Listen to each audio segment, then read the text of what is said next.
امریکی صدر Donald Trump ایرانی مظاہرین کو بغاوت پر اکسانے لگے۔ پرتشدد احتجاج کرنے والوں کی پشت پناہی کے لیے سامنے آ گئے۔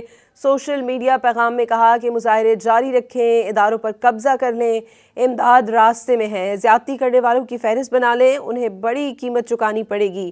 امریکی صدر نے مظاہرین کو پھانسی دینے کی صورت میں ایران کو سخت کارروائی کی دھمکی دے دی۔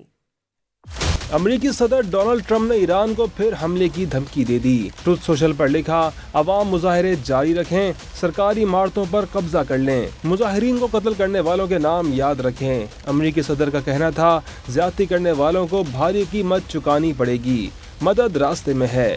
واضح کر دیا کہ مظاہرین کا قتل عام رکنے تک ایرانی حکام سے ملاقاتیں نہیں ہوں گی۔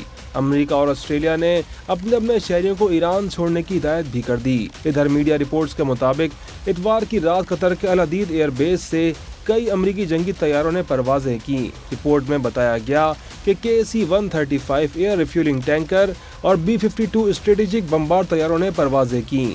العدید ایئر بیس ایرانی سرحد سے 200 سے 300 کلومیٹر کے فاصلے پر ہے۔